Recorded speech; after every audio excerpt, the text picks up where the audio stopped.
আজকে আপনার ফেরিতে কত বড় দুর্ঘটনা ঘটে গেল।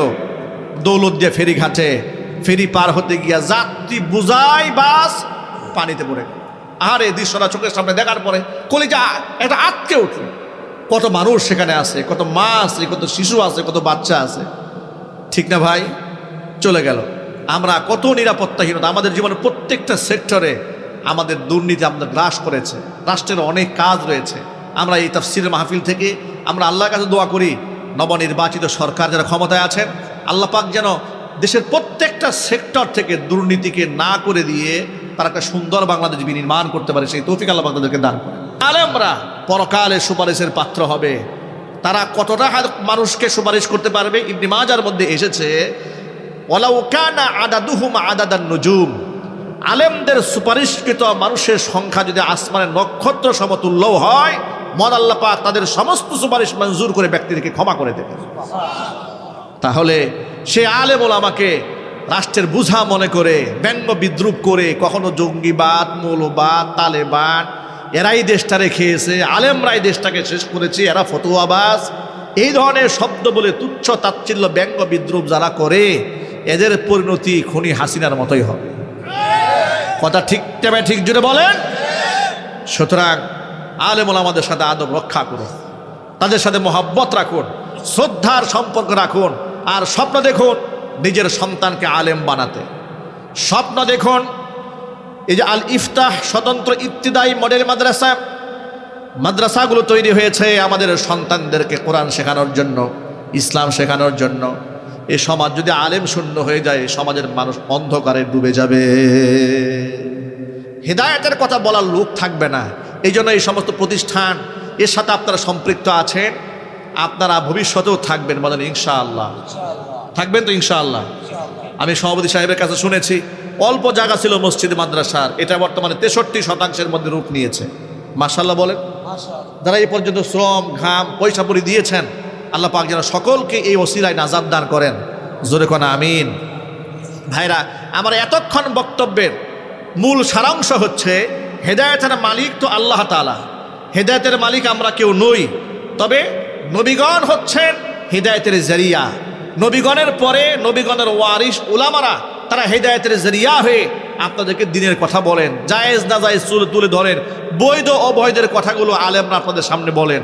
দেখুন, আলেমরা যদি এই সমাজে জীবনের ঝুঁকি নিয়ে প্রতিবাদ করে ফতোয়া না দিতেন, তাহলে এই সমাজে ইতিমধ্যে সমকামিতার আইন পাশ হয়ে যেত।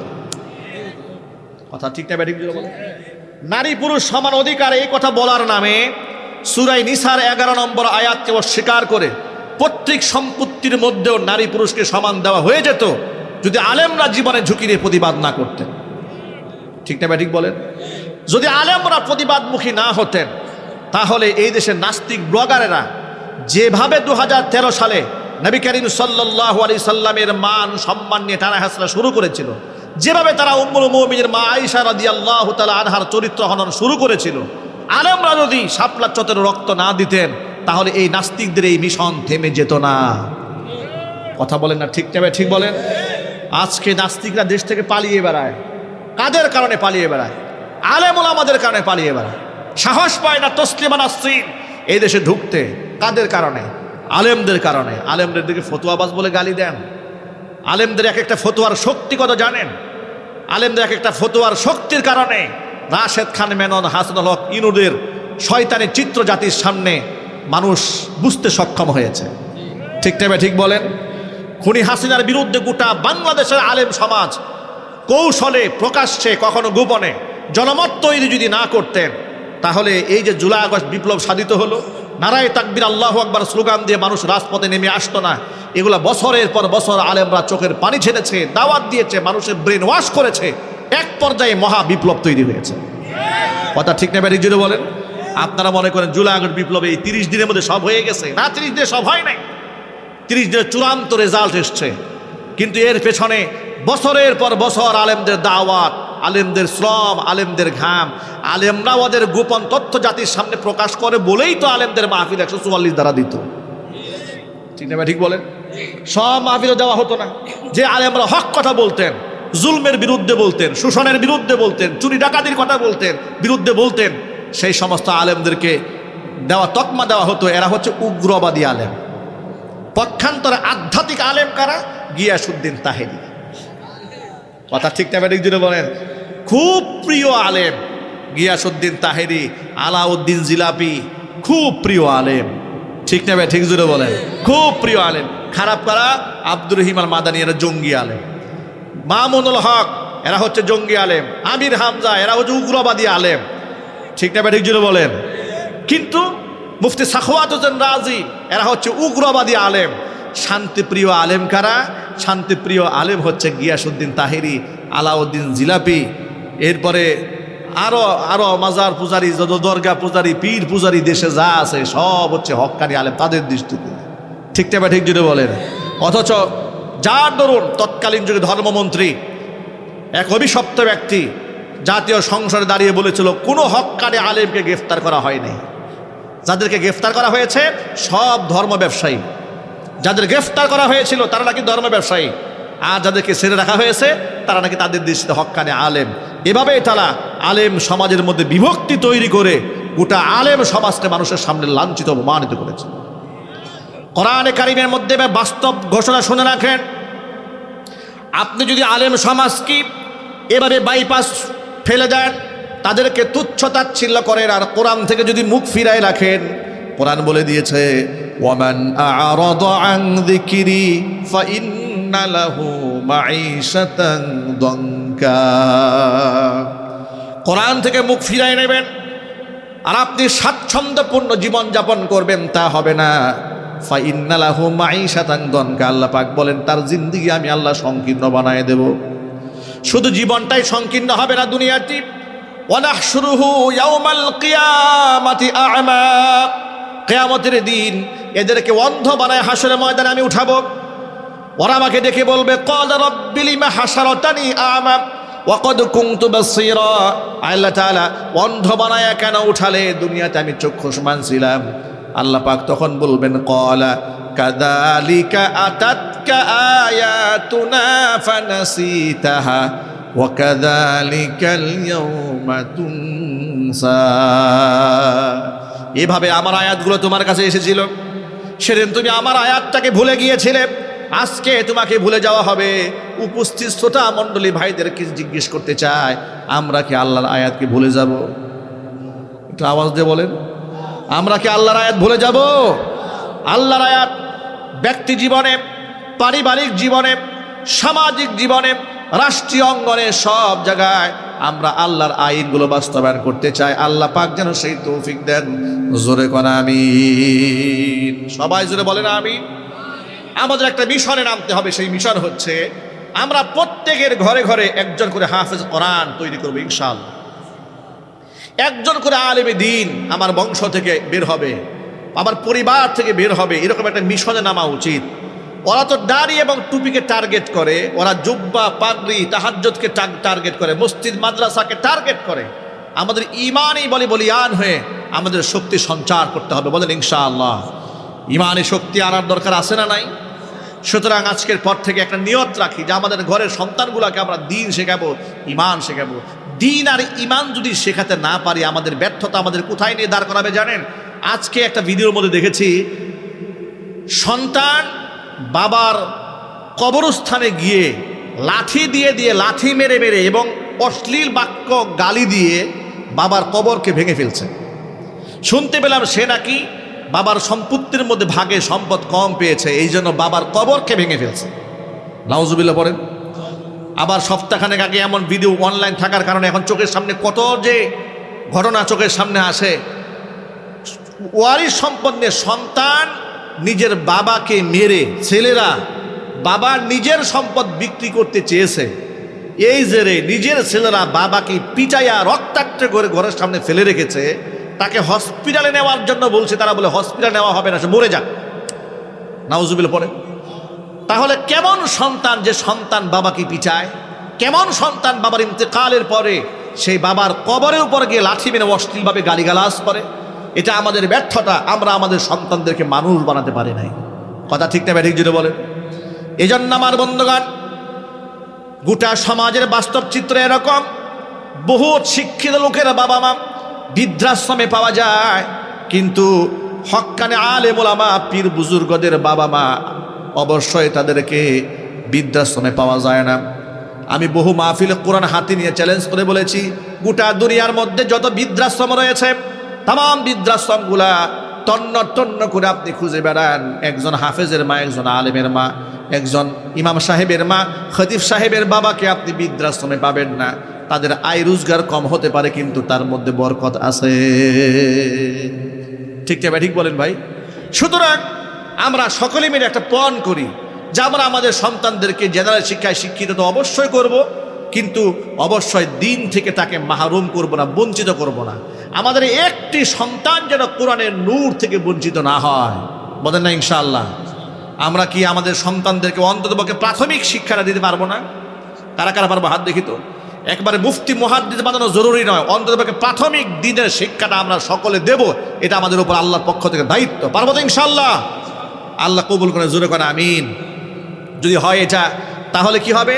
আপনার সন্তান যদি এমপিও হয় তাহলে ভারসাম্য বজায় থাকবে। আপনার সন্তান যদি মন্ত্রীও হয় উল্টাপাল্টা বক্তব্য দেবে না। আপনার ছেলে ঠিকাদার হয় 2 নম্বরই করবে না, কারণ তার মধ্যে কোরআনের নূর আছে। ঠিক কিনা বলেন? সিনার মধ্যে কোরআনের নূর থাকলে ব্যক্তি সৎ হয়, ইমানদার হয়। সুতরাং আমরা আজকে এই মাহফিল থেকে নিয়ত করেছি যে আমরা প্রত্যেকের ঘরে ঘরে একজন করে হাফেজ কোরআন, আলেমে দ্বীন, দাঈ ইলাল্লাহ আমরা ইনশাআল্লাহ তৈরি করব, যদি আল্লাহ আমাদের সাহায্য করেন। আল্লাহ যেন সাহায্য করেন, যদি বলুন আমিন। প্রিয় ভাইয়েরা আমার, মা বোনেরা আমার, চরম ফিতনা এবং ফাসাদের জামানায় আলেম ওলামাদের সাথে সবসময় পরামর্শ নিয়ে জীবন চালাবেন, আলেমদেরকে বন্ধু বানায় রাখবেন। এই দুনিয়াতে যার সাথে যার মোহাব্বত, পরকালে তার সাথেই তার কিয়ামত। যদি আপনি সুদখোর ঘুষখোরের সাথে উঠা বসা করেন, এদেরকে বন্ধু বানায় রাখেন, টেন্ডারার, চান্দাবাজ, লম্পটার, মাস্তান, ডাকাত খুনিদেরকে বন্ধু বানান, তাদের সাথে আপনার হাসর হবে। বেনামাজি নেতার প্রশংসা করেন, তার পেছনে পেছনে দৌড়ান, অবশ্যই তার সাথে আপনার হাসর হয়ে যাবে। আর আপনি যদি আলেম ওলামা, পীর বুজুর্গ, যারা আল্লাহকে চেনে, আল্লাহকে জানে, আল্লাহর ভয়ে যারা হারামের মধ্যে হাত দেয় না, এই সমস্ত ব্যক্তিদেরকে বন্ধু বানান। নবীজি সাল্লাল্লাহু আলাইহি ওয়াসাল্লামের ভাষায় আল মারউ মা'a মান আহাব্বা, এই দুনিয়াতে যে যাকে ভালোবাসবে তার সাথে তার হাসর নসিব হয়ে যাবে। বুখারী শরীফের হাদিসের মধ্যে এসেছে, আনাস ইবনে মালিক রাদিয়াল্লাহু তাআলা আনহু হুজুরের খাদেম, তিনি বলেন, খরাজনা মা'আন নবী সাল্লাল্লাহু আলাইহি ওয়াসাল্লাম মিনাল মসজিদিন নববী, নবীজির সাথে নামাজ পড়ে মসজিদে নববী থেকে একসাথে বের হলাম। ফাজা রাজুলুন ওয়া সাআলা, এমন সময় জনৈক ব্যক্তি এসে প্রশ্ন করলেন, মাতা তাকুমুস সাআ ইয়া রাসূলুল্লাহ, হে আল্লাহর রাসূল, কিয়ামত কবে কায়েম হবে? ফাসাকাতা, রাসূল চুপ হয়ে গেলেন, কোনো জবাব দিলেন না। এরপরে আবার জিজ্ঞেস করলেন, মাতা তাকুমুস সাআ ইয়া রাসূলুল্লাহ, হে আল্লাহর রাসূল, কিয়ামত কবে কায়েম হবে? ফাসাকাতা, নবী চুপ হয়ে গেলেন, তাতেও কোনো জবাব দিলেন না। আবার তৃতীয়বার জিজ্ঞেস করলেন, কিয়ামত কবে কায়েম হবে? তৃতীয়বার নবীজি প্রশ্নের জবাব না দিয়া তার দিকে পাল্টা প্রশ্ন ছুড়ে বললেন, ফামা আ'দাত্তালাহা, কিয়ামতের জন্য তোমার প্রস্তুতি কি, তোমরা প্রিপারেশন কি? সাহাবী বলে, ইয়া রাসূলুল্লাহ, কিয়ামতের জন্য অনেক নামাজ, অনেক রোজা, অনেক দান সদকা, এগুলা জমা করতে পারিনি, তবে অন্তর থেকে আল্লাহকে, তার রাসূলকে বড্ড ভালোবাসি। নবীজি সাল্লাল্লাহু আলাইহি ওয়াসাল্লাম বললেন, আল মারউ মা'a মান আহাব্বা ওয়া আনতা মা'আল্লাযী আহাব্বাতা, এই দুনিয়াতে যে যাকে ভালোবাসবে পরকালে সে তার সাথেই থাকবে। জোরে বলেন সুবহানাল্লাহ। বর্ণনাকারী সাহাবী হযরত আনাস বলেন, আমি আমার জীবদ্দশায় নবীজির সাহাবীদের কি এত খুশি কোনোদিন হতে দেখিনি, যত খুশি এই কথা শোনার পরে হতে দেখেছি। এত খুশি হয়েছেন হুজুরের সাহাবীরা, কারণ তারা বুঝে নিয়েছেন, রাসূল বলেছেন যার সাথে মহব্বত তার সাথে কিয়ামত। সাহাবায়ে কেরাম নিশ্চিত হয়ে গেলেন, আমাদের হাসর অবশ্যই নবীজির সাথে হবে, কারণ আমরা আমাদের জীবনের চেয়েও রাসূলুল্লাহকে বেশি ভালোবাসি। হুজুরের সাথে আমাদের হাসর হোক, এটা আমরা চাই না? কারা কারা চান হাত দেখি তো ভাই ইনশাআল্লাহ। আল্লাহ তুমি আমাদের সকলকে কবুল করে, জোরে করে আমিন। হাত নামান। রাসূলের সাথে আমাদের হাসর হয়ে যাবে যদি আমরা হুজুরকে মহব্বত করি। আর মহব্বতের দাবিদার একমাত্র তারা যারা ব্যক্তি জীবনে, পারিবারিক জীবনে, জীবনের সকল ক্ষেত্রে রাসূলের সুন্নাহকে ধারণ করতে পেরেছে। হুজুর বলেন, আলাইকুম বিসুন্নতি ওয়া সুন্নাতিল খুলাফাইর রাশিদিন আল মাহদিয়িন, তোমাদের উপর আমি নবীর সুন্নাহ অবধারিত হচ্ছে খুলাফায়ে রাশিদিনের সুন্নাহ। আরেকটা হাদিসের মধ্যে আল্লাহ রসুল বলেন, তাফাররাকাত বানু ইসরাঈল আলা সিনতাইনি ওয়া সাবঈনা মিল্লাহ, বনী ইসরাঈল সম্প্রদায়ের লোকেরা ৭২টা দলে বিভক্ত হয়ে গিয়েছে। ওয়া সাতাফতারিকু উম্মতি আলা সালাসি ওয়া সাবঈনা মিল্লাহ, আমার উম্মতরা ভাগ হবে ৭৩টা দলে। কুল্লুহুম ফিন্নার, সবগুলি দল জাহান্নামে যাবে। ইল্লা মিল্লাতান ওয়াহিদা, কেবলমাত্র শুধুমাত্র একটি দল জান্নাতে যাবে। কিলা মা হিয়া ইয়া রাসূলুল্লাহ, জিজ্ঞেস করা হলো কোন সেই দল? হুজুর সাল্লাল্লাহু আলাইহি ওয়াসাল্লাম বললেন, হুজুর বললেন, মা আনা আলাইহি ওয়া আসহাবি, যে আদর্শের উপরে আমি নবী আছি, আমার সাহাবীরা আছেন, ওই আদর্শের কাতারে যারা থাকবে ওই দলটাই হবে জান্নাতীদের দল। জোরে বলুন সুবহানাল্লাহ। এখন রাসূলের আদর্শ যা আছে সেটা হবে আমাদের আদর্শ, বলেন ইনশাআল্লাহ বলেন। সাহাবায়ে কেরাম যে আদর্শ লালন করেছেন আমাদের সেম আদর্শ হবে। এখন রাসূলুল্লাহর আদর্শে নামাজ আছে না নাই? রোজা আছে না নাই? হজ যাকাত আছে না নাই? মুখের দাড়ি আছে না নাই? মাথার পাগড়ি আছে না নাই? মিসওয়াক আছে না নাই? এগুলা ব্যক্তি আমল। কি আমল যদি বলেন? কথা বলে না। এর কি আমল? ব্যক্তিগত আমল। কোনো একটা আমলকে আপনি তুচ্ছ তাচ্ছিল্য ব্যঙ্গ বিদ্রুপ করতে পারবেন না। রাসূলের আদনা থেকে আদনা সুন্নাহ, আদনা মানে ছোট না, আদনা মানে হচ্ছে আমলে সহজ, এমন কোনো একটা সুন্নাহকে আপনি তুচ্ছ তাচ্ছিল্য করতে পারবেন না। যেমন আপনি উপহাস করে বললেন যে ইরান মিসাইল বানাচ্ছে আর আমাদের দেশের হুজুরেরা দাড়ি টুপি আর মিসওয়াক নিয়ে আসে। কথাটা কি হলো? কথা হলো? তুলনা হলো না? এটা হলো না। দাড়ি টুপি মিসওয়াক তো ভিন্ন আমল, পক্ষান্তরে মিসাইল বানানো আমলটা ভিন্ন। এটাও মুসলমানদের জন্য অত্যন্ত জরুরি। কোরআন বলেছে ওয়াইদ্দু লাহুম মাসতাতাতুম মিন কুওয়া, কাফের বেঈমানদের বিরুদ্ধে শক্তি সঞ্চার করার হুকুম কে দিয়েছেন? আল্লাহ পাক তো দিয়েছেন। আপনি শক্তি সঞ্চার করেন, আপনি মিসাইল বানান। এই যে এত এত গবেষণাগার রয়েছে, বিজ্ঞানের গবেষণাগার এত রয়েছে বাংলাদেশে, আমাদের দেশের সন্তানদেরকে আপনারা গবেষণার মধ্যে আরও বেশি টাকা ইনভেস্ট করেন, সন্তানদেরকে বিজ্ঞানী বানান। এরাও যদি মিসাইল আবিষ্কার করতে পারে এইরকম পাওয়ারফুল মেধাগুলো কাজে লাগান। আমাদের দেশের সন্তানদের মেধা আছে না ভাই? কথা বলেন। মেধার মূল্যায়ন আমাদের দেশে কেউ করতে চায় না। মেধাবীদেরকে কেমনি পিছনে টান দিয়ে ধরে রাখা যায় সে একটা কম্পিটিশন চলে বাংলাদেশে। কোনো মেধাবী আলেমকে সহ্য করা হয় না, মেধাবী শিক্ষককে সহ্য করা হয় না, মেধাবী রাজনীতিবিদকে শিক্ষা সহ্য করা হয় না। দেখেছেন না শহীদ উসমান হাদি কি অপরাধ ছিল? প্রচণ্ড মেধা ছিল তার, ঠিক কিনা? প্রজ্ঞা ছিল, হিকমা ছিল, বাগ্যী ছিল, অন্যায়ের প্রতিবাদী ছিল, ব্যাস শেষ করে দেওয়া হয়েছে। আবার এই দেখেন ব্যবসায়ী মহলে হঠাৎ করে কেউ জনপ্রিয় হয়ে ওঠে, মেধা দিয়ে কর্ম দিয়ে তাকে দমিয়ে রাখার জন্য কিভাবে প্রচেষ্টা করা হয়। এই যে আপনারা দেখেছেন না পাঞ্জাবির দোকানদার, নবীন পাঞ্জাবি গোটা দেশের মধ্যে তুলপাল লাগিয়ে দিয়েছে। কম দামে কেন পাঞ্জাবি বিক্রি করে? কম দামে কেন পাঞ্জাবি বিক্রি করে? সবাই বিক্রি করে ৪,০০০ টাকা, তুমি কেন বিক্রি করবা ৩০০ টাকা? কম দামে বিক্রি করতে মার্কেট ছাড়ো। মানে সিন্ডিকেটের কবলে ভালো ব্যবসায়ীরা টিকতে পারবে না। এইভাবে সকল ক্ষেত্রে মেধাবীদেরকে পিছায় দেওয়া হয়। আমরা এইরকম বাংলাদেশ দেখতে চাই না, কথা বলতে হবে, ঠিক কিনা বলেন? আমরা ইনসাফপূর্ণ ভারসাম্য বাংলাদেশ দেখতে চাই, যে বাংলাদেশে কোরআন এবং সুন্নাহর সাথে সাথে বাংলাদেশের লোকেরা সর্বদিক থেকে তারা ইলম এবং যোগ্যতার দিক থেকে অনেক উপরে চলে যাবে, বৈশ্বিকভাবে তারা উপযুক্ত হবে এবং নবী করিম সাল্লাল্লাহু আলাইহি ওয়াসাল্লামের সুন্নাহগুলোকে মজবুতভাবে আঁকড়ায় ধরে রাখতে পারবে। আল্লাহ পাক যেন সেই তৌফিক আমাদের দান করে, জোরে কোন আমিন। ভাইরা, বৃষ্টি বাহিরে শুরু হয়েছে, আমরাও মাহফিল লম্বা করব না, এই জন্য একেবারে কোনো প্রকার ভূমিকা ছাড়া আমরা ডিরেক্ট বয়ানের মধ্যে ঢুকে গেছি, কোনো প্রকার ডান বাম করা ছাড়া, ঠিক কিনা বলেন? বসেন, আমরা একসাথে মোনাজাত দিয়ে বিদায় হবে ইনশাআল্লাহ। ঝড় বৃষ্টি হয়ে গেলে তো সবার জন্য কষ্ট। একটু পরিবেশ করে বসেন, পরিবেশ করে বসে, হ্যাঁ বসে। অনেক সময় আমরা লম্বা সময় নেব না। আমি যে পয়েন্টটা বলতে চেয়েছিলাম সেটা আমরা শেষ করতে চাই ইনশাআল্লাহ। বলেন, আমি যে বলতে চেয়েছিলাম সেটা হচ্ছে বাংলাদেশে মেধার খুব একটা মূল্যায়ন করা হয় না। যদি আপনি কোনো আলেম মেধাবী হয়ে ওঠে, তরুণ, পেছনে লোক লাগিয়ে দেওয়া হয়, ঠিক কিনা বলেন? আমাদের দেশে কত দামি দামি ইঞ্জিনিয়ার তৈরি হয়, তারা দেশে চাকরি করতে চায় না, বিদেশ চলে যায়। কেন ভাই আপনি বিদেশ চলে যাচ্ছেন কেন? সেখানে তার মেধার মূল্যায়ন পায়। ভালো ডাক্তার হয়, বিদেশ চলে যেতে চায়। ভালো একজন আর্টিস্ট হয়, বিদেশ চলে যেতে চায়। সব দেশ ছাড়তে চায়। অথচ আমার দেশের মাটি তো সোনার চাইতেও খাঁটি। কিন্তু এখানে অসৎ লোকদের, এই নাপাক লোকদের টেন্ডারবাজি, চান্দাবাজি, মাস্তানি, ডাকাতি কারণে এদেশের মানুষগুলো সব অনিরাপদ হয়ে গেছে, নিরাপত্তাহীনতায় ভোগে। ঠিক কিনা? আল্লাহ এ দেশটার উপর তুমি রহমত নাজির করো। জোরে কোন আমিন। এই 56,000 বর্গ মাইলে সোনার বাংলাদেশটাকে ইসলামের জন্য কবুল করে নাও। প্রতি ইঞ্চি মাটিতে ইসলামটাকে তুমি আজাদ এবং আবাদ বানায় দাও। জোরে কোন আমিন। ভাইরা আমার, নবী করিম সাল্লাল্লাহু আলাইহি ওয়াসাল্লামের কোনো একটা সুন্নাহকে আমরা তুচ্ছ করব না, ব্যঙ্গ করব না, যে দাড়ি এটা কোনো আমল হলো, টুপি এটা কোনো আমল হলো, মিসওয়াক এটা কোনো আমল হলো।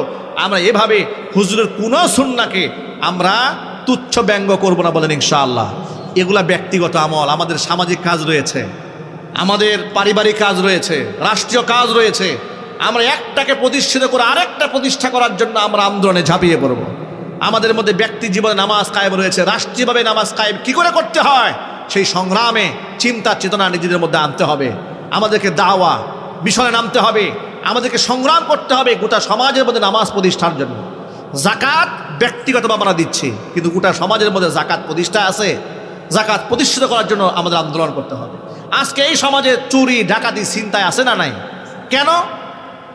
যত চুরি বাংলাদেশে হয়, আফগানিস্তানে এত চুরি হয় না কেন? যত ব্যভিচার আর ধর্ষণ বাংলাদেশে হয়, আফগানিস্তানে তার 100 ভাগের 1 ভাগও হয় না। কারণটা কি? কারণ সেখানে শরিয়া আইন কায়েম হয়েছে, কঠোর আইন বাস্তবায়ন করা হচ্ছে। সেখানে জিনা ব্যভিচার করলে দুর্রা মারা হচ্ছে, মৃত্যুদণ্ড দেওয়া হচ্ছে, অপরাধীরা সব স্থবির হয়ে গেছে। আমাদের দেশে অন্যায়ের প্রকৃত সাজা দেওয়া হয় না বলেই গোটা দেশের মধ্যে অন্যায় একের পর এক বেড়েই চলছে। এই যে দেখেন না আপনি, কত অনিয়মের কথা আমরা ওয়াজ মাহফিলে বলবো। আমাদের মধ্যে ঈমান আমল যদি ঠিক না হয়, এত বেশি অনিয়ম সকল ক্ষেত্রে। নিরাপদ পথযাত্রা, নিরাপদ সড়কের আন্দোলনে কত কিছু হলো বাংলাদেশে। আমরা কি নিরাপদ সড়ক পেয়েছি ভাই? আহারে কি পরিমাণ দুর্ঘটনা এই ঈদের সময় ঘটেছে আপনারা চিন্তা করেন তো। এই কুমিল্লাতে রেল ক্রসিং পার হতে গিয়ে কতগুলো মানুষ জীবন দিয়েছে, কতগুলো মানুষের জীবন চলে গেল, তাজা প্রাণের জীবন চলে গেল। কত মানুষ রোড অ্যাক্সিডেন্ট করলো, ট্রাক ভরে ভরে মাটি গিয়েছে, মাটির গাড়ি পিচের উপর চলেছে, রাস্তা পিচ্ছিল হয়ে গেছে, বাস স্লিপ করে করে উল্টায় পাল্টায় গিয়ে পড়েছে। কত অনিয়ম যে বাংলাদেশে আছে। আজকে আপনার ফেরিতে কত বড় দুর্ঘটনা ঘটে গেল। দৌলতদিয়া ফেরি ঘাটে ফেরি পার হতে গিয়া যাত্রী বুঝাই বাস পানিতে পড়ে গেল। আর এই দৃশ্যটা চোখের সামনে দেখার পরে কলিজা একটা আটকে উঠল। কত মানুষ সেখানে আছে, কত মা আছে, কত শিশু আছে, কত বাচ্চা আছে। ঠিক না ভাই? চলে গেল। আমরা কত নিরাপত্তাহীনতা, আমাদের জীবনের প্রত্যেকটা সেক্টরে আমাদের দুর্নীতি আমাদের গ্রাস করেছে। রাষ্ট্রের অনেক কাজ রয়েছে। আমরা এই তাফসীরের মাহফিল থেকে আমরা আল্লাহর কাছে দোয়া করি, নবনির্বাচিত সরকার যারা ক্ষমতায় আছেন, আল্লাহ পাক যেন দেশের প্রত্যেকটা সেক্টর থেকে দুর্নীতিকে না করে দিয়ে তারা একটা সুন্দর বাংলাদেশ বিনির্মাণ করতে পারে, সেই তৌফিক আল্লাহ পাক তাদেরকে দান করে।